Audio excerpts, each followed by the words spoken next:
All right, welcome back. Another video here. This one is going to be episode 2 of the Explainer series. I'm going to title it probably "A Threat to Our Democracy?" A lot of people will notice, or anyone who's watched politics long enough has probably heard a politician at some point say, "Oh, this person is a threat to our democracy. This person's a threat to our democracy." Blah blah blah. So the goal of this episode is to kind of dive into what that means and like the implications of what it means and whatnot. So again, remember the discussion of the anti-federalists and federalists and their beliefs in a strong and weak central government. So now we just need to add democracy to the picture and the individual. So the individual, whenever I say the individual, I just mean like you and me. So we are the individual within this political system of the United States, right? So it's crucial to understand that in a democracy, the individual is extremely important in a democracy. So really, to be a true threat to democracy, I think for someone to be a true threat to our democracy or to any democracy for that matter, again, the individual, so me and you, we have to be removed completely from the political realm. A democracy does not work without the individual. If the people are not, out voting, they're not interacting, they're not talking about politics, but really they're not voting and interacting and affecting politics, then yeah, the democracy is gone, and that would be, to remove the individual would be a threat to democracy. Let's now bring in the anti-federalists and the federalists. Actually, no, we're gonna make this a little more exciting. So let's bring into arbitrary people, Lisa and John.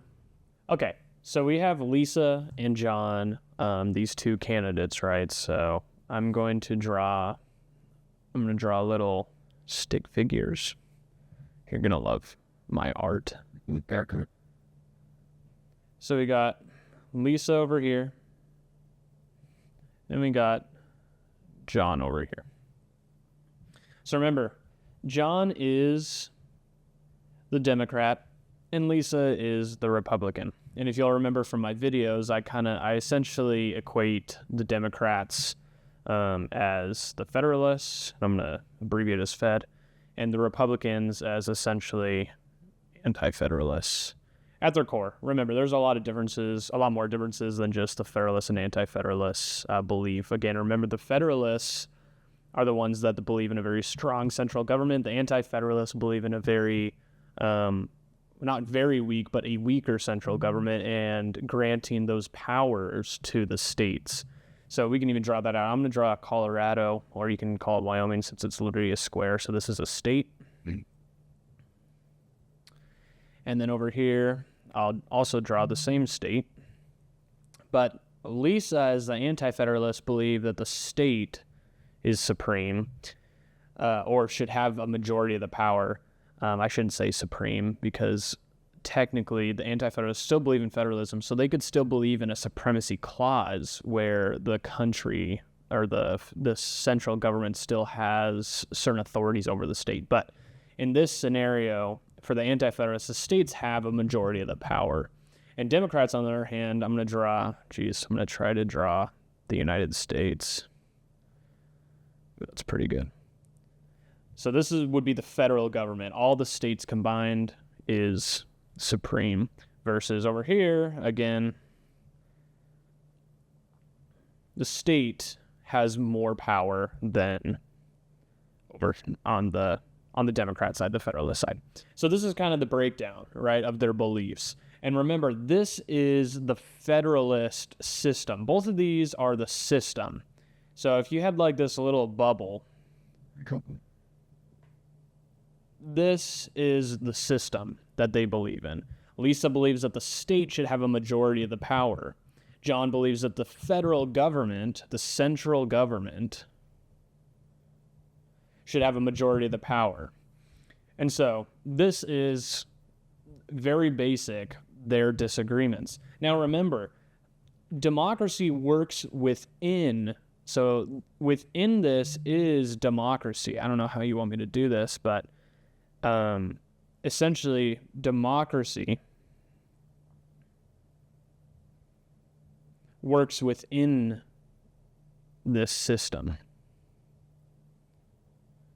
Democracy is the form within the federalist system. Remember, this little blurb that I've drawn is the system, and the system is federalism. And remember, both the anti-federalists and the federalists believe in this federalism. So they believe democracy should work within this federalism. So federalism as the system, democracy as the form within.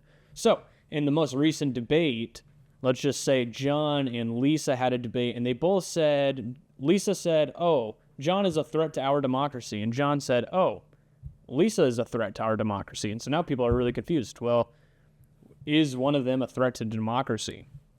And the thing you need to understand is, as I said before, the individual, so us, this is our little individual. We are the key. We are, at the end of the day, within a democracy, the key is us, the individual. And so really, the answer to this question of, who's the actual threat to democracy, and really we should put question mark. Who is the threat to our democracy? Is it Lisa or is it John? Who's the threat to our democracy? And again, it comes down to the individual. What does the individual believe the correct way to set up the power in the country? What does the individual think? So here's the answer. The answer is this. The key to this whole thing is this word, threat to our democracy. Lisa has her view of what our democracy is. John has his own view of what our democracy is. Because remember, democracy works within federalism. So democracy looks completely different in an anti-federalist or the Republican state, and democracy within a federalist or a Democrat, state of mind looks like this, right?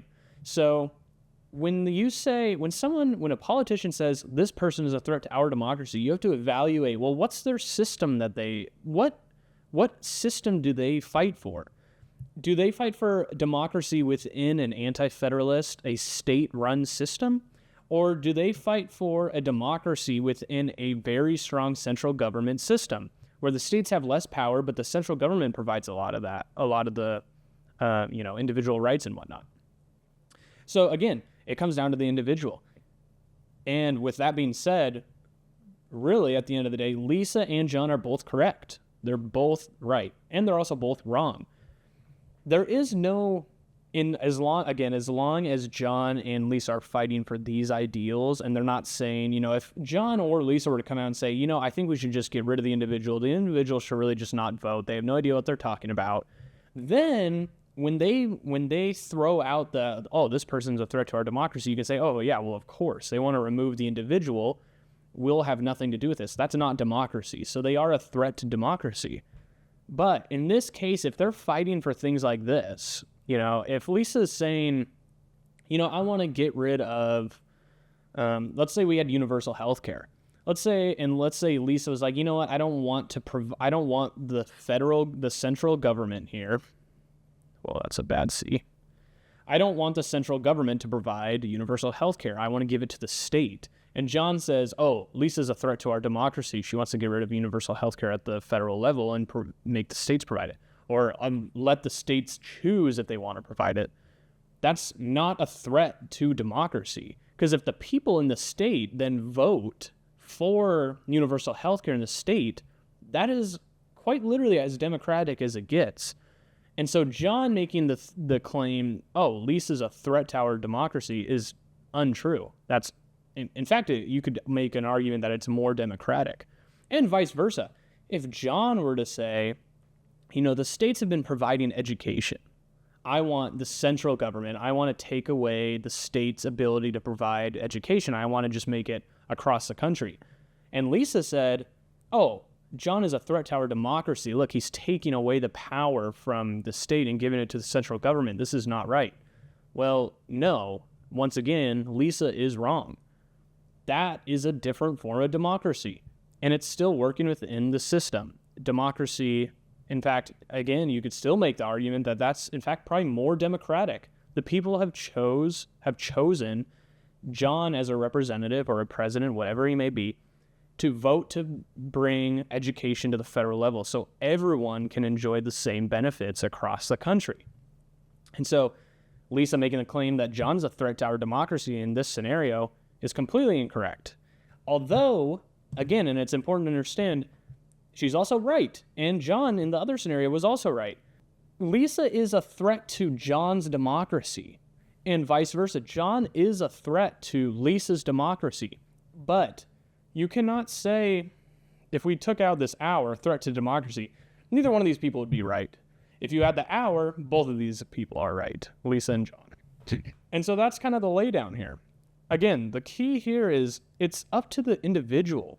At the end of the day, the individual is, supreme to John and Lisa. If the individual is gone, then yeah, Lisa and John have way too much power. But then democracy is gone. This whole thing is essentially gone. It's Lisa and John. The individual is gone. There is no democracy. And, then the threat to democracy would be valid. As long as one is fighting for democracy, that is to say. And so this is the laydown. This is kind of my scribble. In college, actually, I had a professor who would scribble like this, and for some reason in my head it made so much sense, but this is my scribbling. It's pretty hard to follow, but again, it's just important to understand that when a Democrat or a Republican makes a statement like this, the individual has to come in.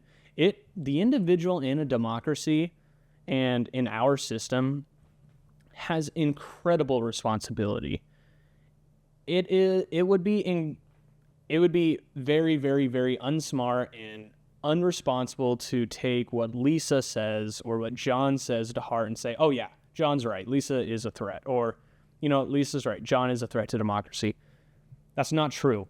They're both advocating for democracy. It's just a different type of democracy.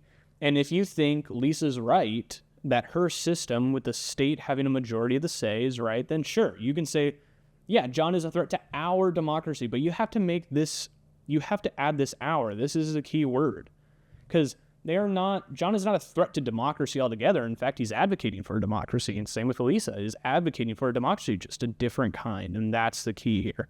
And again, it all boils down to us, our little guy. All the responsibility in this decision and who's right comes down to this. So there we have it.